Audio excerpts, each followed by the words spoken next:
6 modern Navy SEALs are marooned in a 15-square-kilometer mountain valley in 1582 feudal Japan, surrounded by 4,000 Sengoku-era samurai. The central question isn't whether modern assault rifles are deadlier than matchlocks and spears. It's whether 6 operators can survive long enough to escape before their ammunition counter hits 0. If you're thinking high-tech weapons mean an instant victory, hold on to that thought, because it's not that simple. This video isn't a Hollywood firefight. It's a stress test of bullet math, thermal vision, and survival logistics. The squad's total equipment loadout caps out at roughly 2,340 rounds of ammunition across all primary rifles, sidearms, and light machine guns. That means even if every single trigger pull results in a lethal hit, a 100% accuracy rate that is physically impossible in dynamic combat, the SEALs still lack the physical lead to eliminate even 60% of the opposing force. There are no resupply drops coming, no artillery support, no replacement lithium batteries once their night vision gear drains. You have 6 men, 2,340 bullets, and 72 hours before physical and logistical exhaustion sets in. Let's look at how the first contact unfolds on night 1, because this is where most people get the physics of modern warfare completely wrong. It's midnight in a dense, old-growth cedar forest in central Honshu. To a samurai sentinel, in 1582, absolute darkness under a thick mountain canopy means blind terror. To 6 SEALs, equipped with dual-tube thermal night vision goggles, darkness isn't an obstacle at all. It's a wall hack, where every human heat signature, at 37 degrees Celsius, glows bright white through the foliage. Slow down for a second on the weapon mechanics here, because movies have lied to you about how suppressed rifles work against ancient armor. People assume a suppressor makes a rifle silent, or conversely, that lacquered historical plate armor will easily bounce off small caliber bullets. Here is the mechanical reality. A 5.56 by 45mm NATO steel penetrator round leaves a suppressed HK416 barrel at roughly 900 meters per second, carrying 1,700 joules of kinetic energy. The suppressor attached to the muzzle doesn't slow the bullet down. Its internal baffles trap and cool the expanding powder gases, stripping away the blinding muzzle flash and reducing the deafening 160 decibel gunshot to a muffled 130 decibel metallic slap. In a dense cedar forest, that sound signature drops below ambient noise within 50 to 70 meters. Now look at the impact mechanics against Tosei Gusoku, the folding iron and lacquered steel plate armor worn by high-ranking Sengoku warriors. That armor was engineered to deflect slashing katana strikes, glinting spear tips, and slow-moving traditional arrows. It was never designed for point impact pressure. When a high-velocity 5.56mm round hits an iron chest plate at point blank to 200 meters, the hardened penetrator concentrates its kinetic force onto an area no larger than a pencil tip. It punches through the iron plate, the lacquered leather backing, and the silk undergarments like wet paper, transferring its energy directly into the soft tissue behind it. The samurai doesn't fly backward, nor does he hear a loud report. He simply collapses into the mud with a fatal chest wound before his brain can process what happened. To the samurai standing 10 feet away, his comrade was struck down by an invisible, soundless force from an unseen mountain demon. In these first 3 hours of pitch darkness, the SEALs hold total tactical dominance. A 2-man point element neutralizes 40 outer sentries without raising a general camp alarm.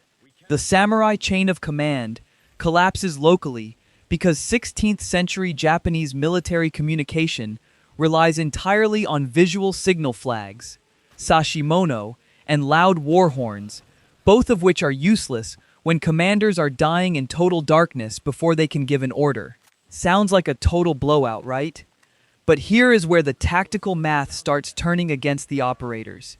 In just 3 hours of minor night skirmishes and perimeter clearing, the squad has already burned through 310 rounds of ammunition to neutralize 40 sentries. That is over 13% of their entire combat load gone. and they haven't even engaged the main body of the samurai army yet. Worse, the clock is ticking. At 05:45 a.m., dawn breaks over the Honshu mountain canopy, and the tactical map flips completely. The immediate casualty of sunrise isn't an operator, it's the team's visual dominance. Dual-tube thermal optics, which gave the SEALs a godlike view through pitch-black woods, now hit thermal saturation as sunlight heats the leaves, wet rocks, and forest floor. Human heat signatures blend into the warming background. Line of sight expands from 20 meters to over 200. For the first time in 6 hours, 6 men in modern camouflage are fully visible to 4,000 eyes. And the samurai daimyo isn't an idiot. When his scouts inspect the 40 dead sentries from the night skirmishes, they don't find ripped flesh from mythical beasts. They find small, clean entry holes punched through iron plates, and 40 cold, shiny brass cylinders scattered in the mud. The daimyo instantly recognizes gunpowder residue and metallic craftsmanship. His conclusion is cold, pragmatic, and entirely accurate. These are not mountain demons. They are human skirmishers with short-range, flashless hand cannons, and there cannot be more than a handful of them. Instead of sending small squads into the dark to be slaughtered, the daimyo changes tactics. He orders a total perimeter lock and deploys the human broom. 3,000 Ashigaru pike infantry lock their 4.5-meter yari spears side by side, forming a continuous, overlapping iron fence moving block by block through the forest. Behind them stand 800 Yumi archers. Let's talk about the weapon people usually dismiss in these modern versus ancient matchups. The Yumi composite longbow. Movies have trained us to think an ancient arrow bounces harmlessly off modern military gear. That is true if an arrow hits a 10 by 12-inch level 4 ceramic torso plate directly. Modern boron carbide armor plates are rated to stop armor-piercing 7.62mm rifle rounds traveling at 800 meters per second. A wooden arrow won't even scratch the surface. Here is the problem people overlook. A plate carrier only covers your vital organs. It leaves your neck, shoulders, forearms, thighs, and femoral arteries completely exposed to maximize operator mobility. The Yumi is an asymmetrical composite bow, nearly 2 meters tall, shooting heavy bamboo shafts tipped with forged steel heads. Sengoku archers don't fire aimed direct-line shots at individual soldiers in dense foliage.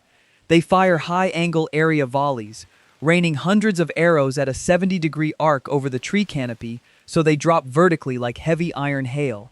At an 80-meter range, an arrow falling from the sky carries enough momentum to plunge directly down through the shoulder muscle or puncture a thigh. When 800 archers unleash a synchronized salvo into a dense 200-meter patch of woods, they create a random kill zone where skill and camouflage offer zero protection. As the SEALs execute a bounding Overwatch retreat up a steep granite ridge, a blanket of arrows comes down through the branches. One arrow pierces the lead navigator's right shoulder blade just above his plate carrier, while another shatters its tip against the pointman's ceramic plate. The squad doesn't lose a man, but the medic has to apply hemostatic gauze and a compression bandage under active fire. That single wound immediately slows the squad's movement speed by 30% and drains vital medical supplies from their IFAKs. This is where logistics pressure starts grinding the team down. To suppress the advancing Ashigaru pike wall and break contact, the heavy weapons operator is forced to fire 3 50-round belts from his MAK-48 machine gun into the dense rank of foot soldiers. The 7.62 by 51mm rounds rip through 5 ranks of men simultaneously, causing absolute carnage and temporarily halting the line. But that 30-second burst of suppression cost 150 rounds of machine gun ammunition, over 25% of the team's entire heavy firepower budget. By 11 a.m., the SEALs are pushed out of the valley floor and pinned against a sheer rock cliff on the northern ridge.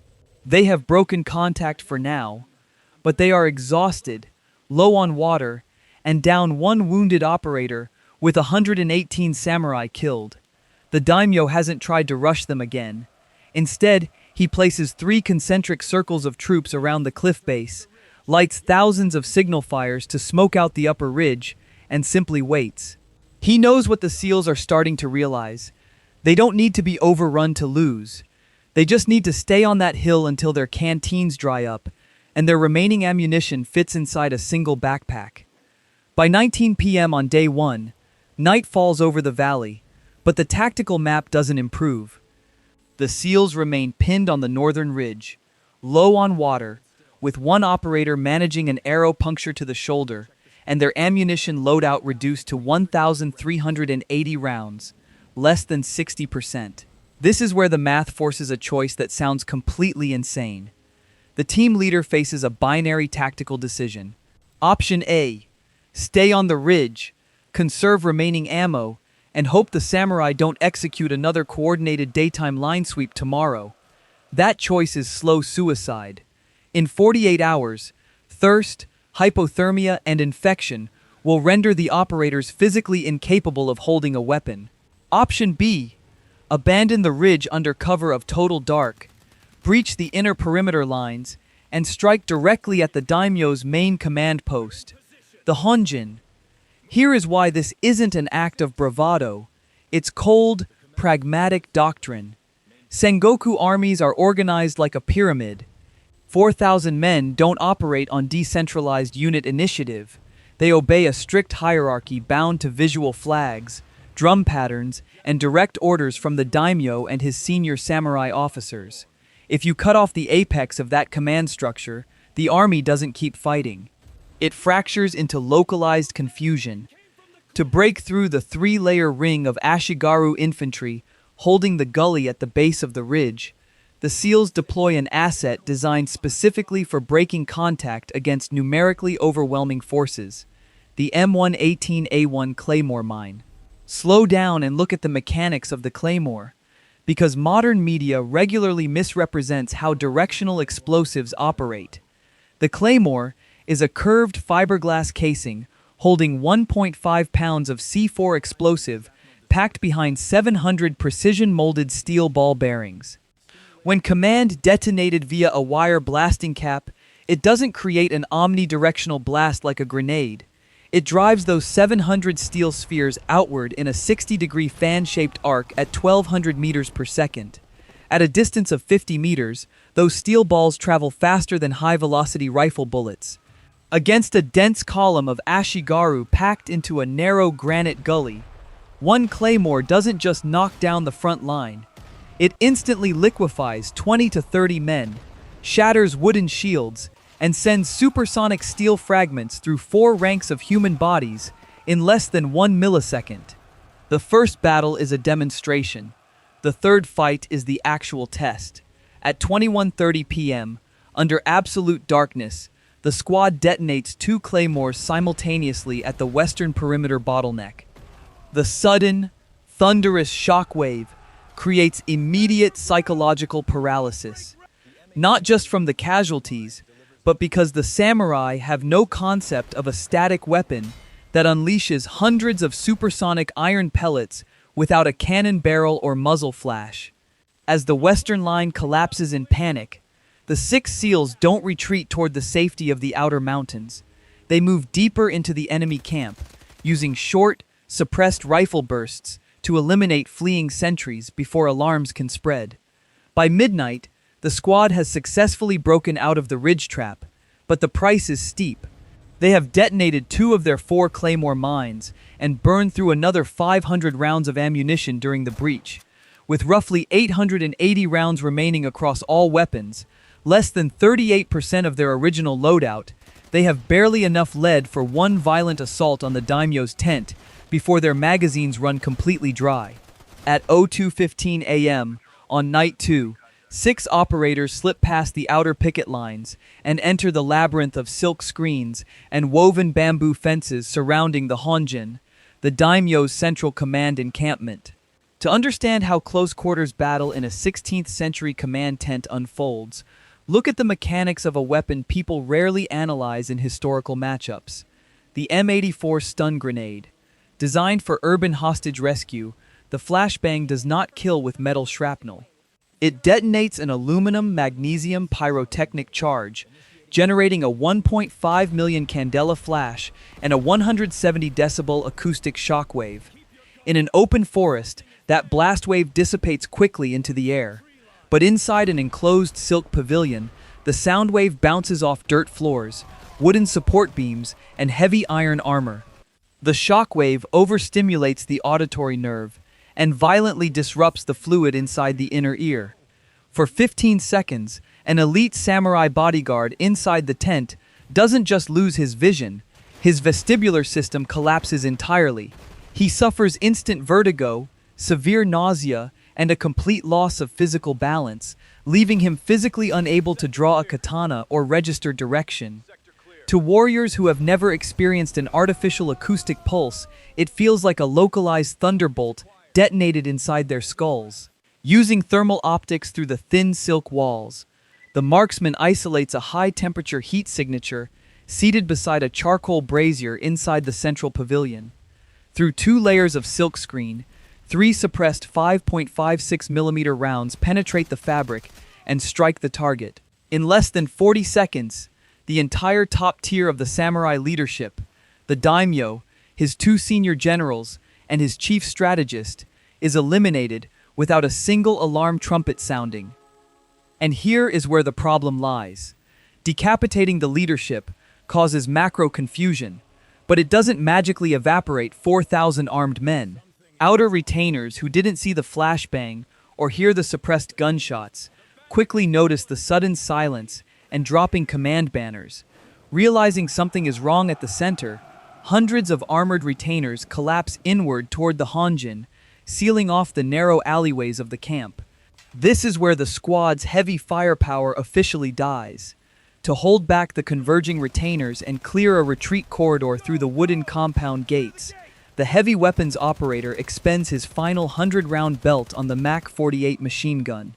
The barrel reaches critical heat, and the bolt locks back on an empty chamber. The squad's primary automatic suppression capability is now gone. The machine gun is reduced to a 22-pound steel club.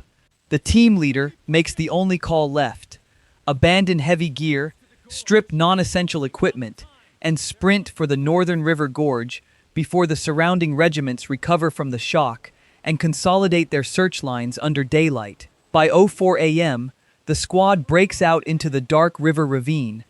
They have achieved their strategic objective, killing 245 samurai including the daimyo, but their tactical endurance has reached absolute zero. Every operator is down to single-digit rounds in their primary magazines, with roughly 110 rounds left across all rifles, night vision batteries down to 15%, and 0 machine gun ammunition remaining. By 05:30 a.m. on day 3, dawn breaks over the granite cliffs of the River Kiso Gorge, the narrow, single-file river pass that serves as the only exit toward the coast. Here is where the tactical map becomes brutally simple. The daimyo's death didn't cause the 4,000 samurai to drop their weapons and go home. It split the army into angry, leaderless factions. While the main encampment devolves into internal arguments over chain of command, a fanatical rearguard regiment of 200 armored samurai locks down the River Kiso Bridge, determined to trap the mountain ghosts inside the valley. The SEALs reach the edge of the gorge with 18 rounds of 5.56mm rifle ammunition per man, 0 machine gun belts, and a single M67 fragmentation grenade. When your primary rifle runs dry in dynamic combat, you transition to your secondary weapon, the 9mm sidearm. But this is where pistol mechanics become a terrifying reality check against ancient armor. People assume a modern handgun is an instant kill against anything from history. It isn't. A 9mm parabellum round carrying 124 grains of lead leaves an M18 barrel at roughly 380 meters per second, generating just 500 joules of kinetic energy, less than 1/3 the energy of an M4 rifle round.